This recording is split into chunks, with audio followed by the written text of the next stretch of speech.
Well,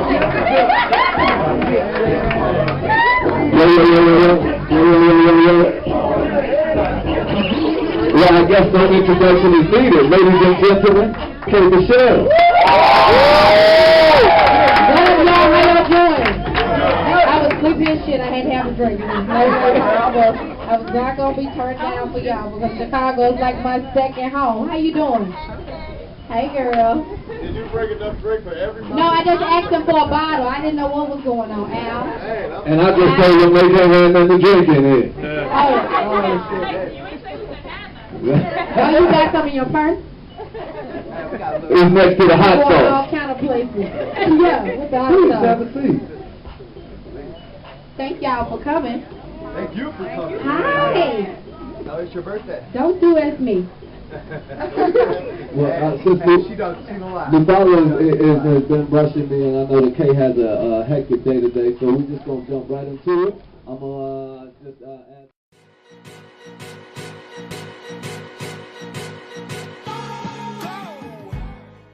The first single off there, because we have talked about it way before now, but now that everybody is familiar with that, let me ask you, what's Kay's favorite song on the album, or do you have one? Yes, my favorite song is a record called Sometimes, and the record is like an Etta James type feel. For those of you that don't know, I didn't use any tracks on this album. I used all live musicians because I wanted the lyrics to be raw, but I wanted the music to sound familiar, as like Motown meets like the urgency of today. I wasn't going to sacrifice the music for the charts. So for me, V.S.O.P, it still has that old school feel to it, but it still makes your head nod. So that's how the whole album is.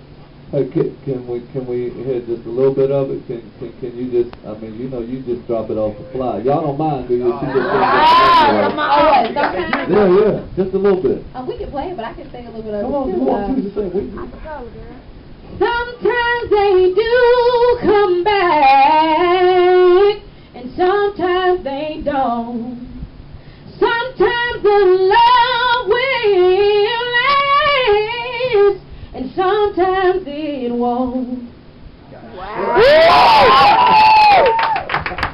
And what's that song again? It's called Sometimes, and that record really took me to church. I was hurt when I did that record, and it doesn't matter how much you love someone, or how much.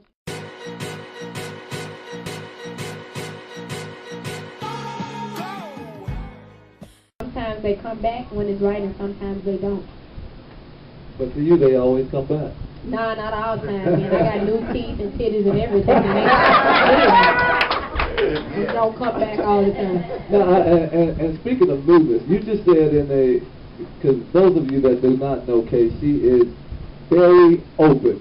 She is very open. I mean, and I call her the truth. She is nothing but the truth. But you went in and you said, somebody asked you about that beautiful mountain of joy that you may be sitting on. Oh, my butt. Yes. That is the biggest question. So let's just clear all of this. I want to get that out the way. I will tell you guys everything, okay? And it's all a secret. My teeth are fake. I needed them because I looked like I was chewing rock. I'm sorry. They're beautiful though. But I did that. I had my breath done, and I've always had a humongous butt. If you look at my college pictures, everything. But have I shaped this butt and got this butt in order? Yes, because it was jiggling and I had cellulite, and it's time to do it again. So I will be very honest with you. It's been my butt, but have I lifted this butt? Yes, I have lifted this butt. But injections and all of that have not taken place within my butt. Every time I gain weight, it goes straight to my thighs and to my butt, and it causes it to jiggle and do a lot of different things. So I will lay on that table and let them uplift it. Thank you.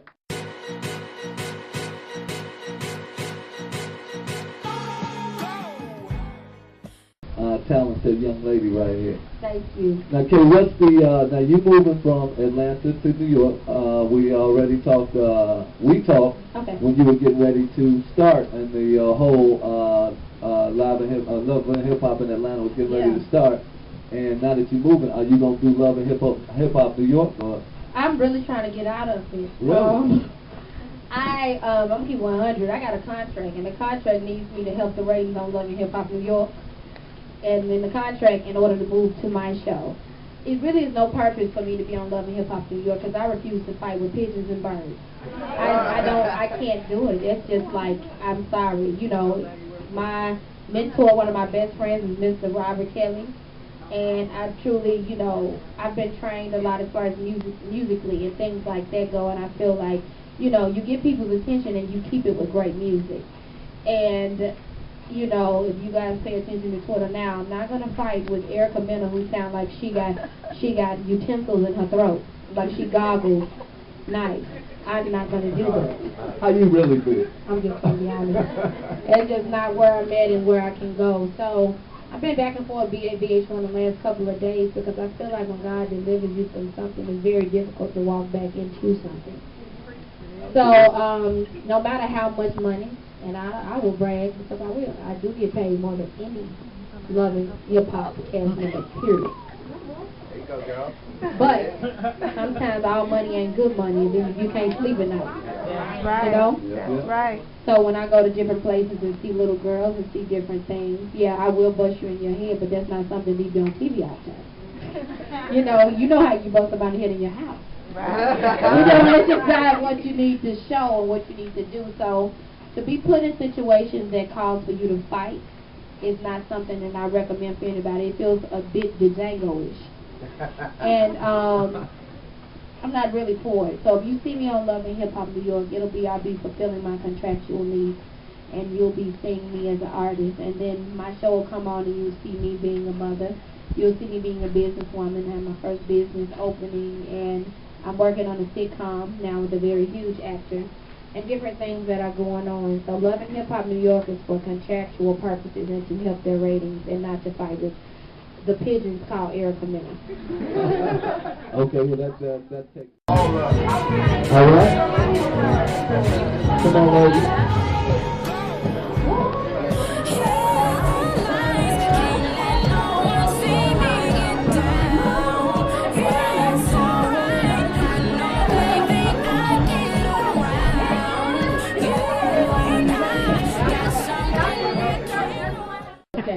You know how people do that kind of stuff?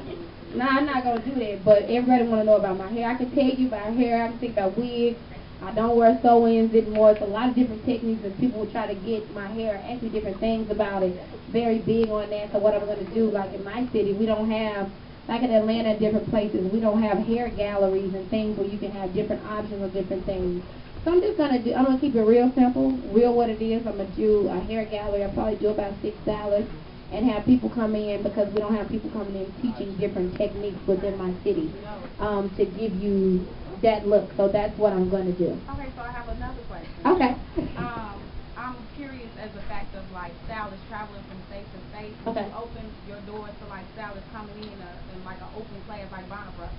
Okay. Say when they have their conventions, like when you have certain classes where you'll take time like teach other stylists from different states. Well, a lot of the stylists that I work with now, they already have these classes set up.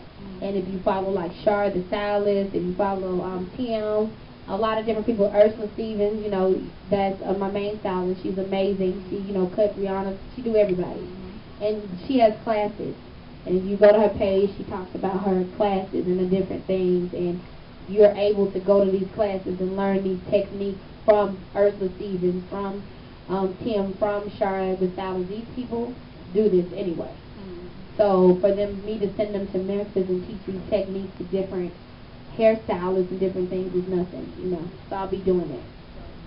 We got another question right here. Hey, how you doing? Hi. I just wanted to ask you if you had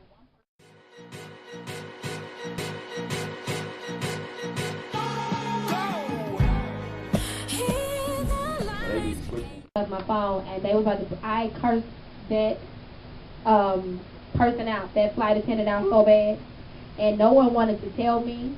No one. You would have thought I knew this woman. People would keep me like, "Are you okay?" Like I was. That was my everything, and she never said I couldn't meet her, and I just remember them telling her I wanted to meet her, and then I couldn't get to her.